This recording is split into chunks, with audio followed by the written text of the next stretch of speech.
We've gotten used to Donald Trump's daily press briefings being full of insane lies and misstatements, utter BS.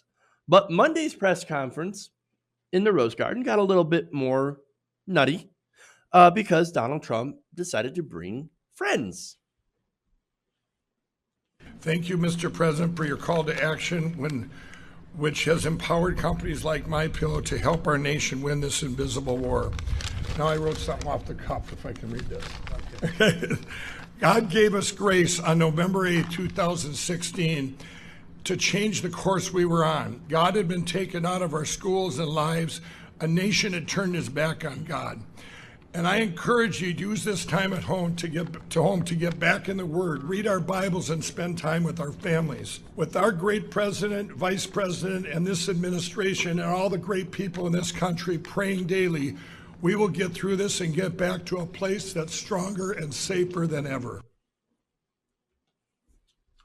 Yeah, no. No.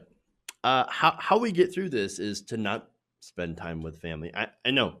I know that seems terrible and counterintuitive, but stick with me here, right?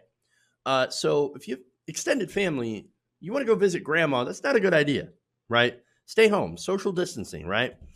So you should not be heading to grandma or grandpa's house or anywhere else unless it's absolutely essential.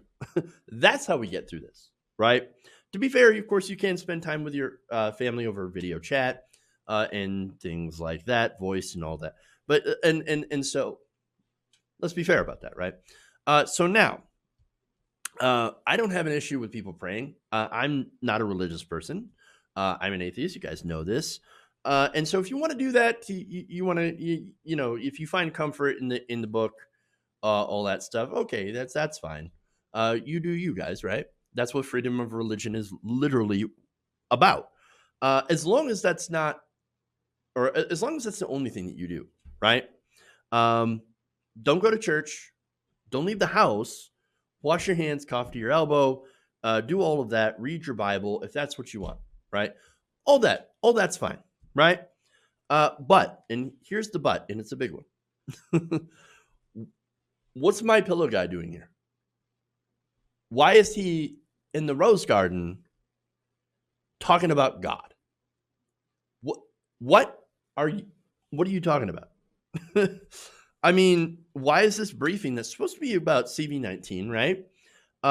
Why does it sound like a religious event? I mean, if you listen to him, his remark was, "Hey, man, this whole thing, that's because we turned our back on God and we took God out of the schools and out of our lives, and so all we can do is pray." No, all we can do is follow the CDC recommendations and not shake people's hands. Now, to be fair, Donald Trump was going to shake the guy's hand, and he's like, "Oh, no, social distancing." But we know Donald Trump's a germaphobe, so okay, we know that.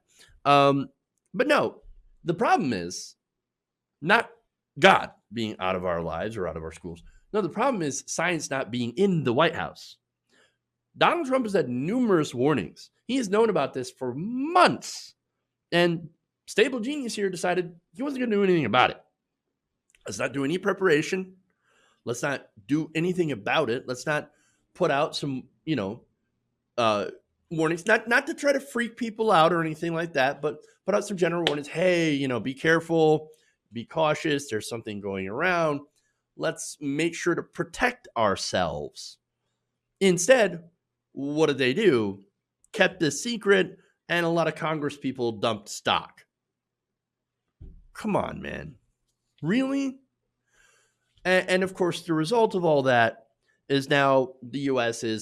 we're number one in cases of confirmed cases of CV19. We're number one. We're number one. This is something that Donald Trump could have done a lot more to prepare for and to prevent. He could have taken quick action. And look, you could say that about a lot of countries. Italy certainly is a good example of not taking action soon enough, suitable action. But again, this is something Donald Trump hasn't even done, like a national lockdown. So for 2 weeks, right? At least 2 weeks. Come on, we got to do something, right? Instead, what did Donald Trump do? He called this all fake news. He said it was a Democrat hoax to hurt his election chances. And lo and behold, hey, turns out this whole thing is real. An irony of ironies, and actually may end up hurting his reelection because he failed to do anything. But hey, guys, don't worry about it. You know what? We got My Pillow Guy and God. Hey guys, hopefully you enjoyed that free video. Now I'm going to have to ask you a favor. Between the demonetization and the YouTube algorithm messing around with view counts, etc., we're having a hard time adjusting to the new YouTube reality, which is where you guys come in. See, we have a Patreon, patreon.com/TYTNation, set up to help us rely on you guys, the viewers, instead of big corporate ads. Look, you know the show. You know I'm not in favor of big corporations anyway. So help us transition away from relying on the ad model to pay the bills and sign up to be a patron, patreon.com/TYTNation. That goes a long way to help us keep the lights on. And you guys will know that you're supporting independent progressive media.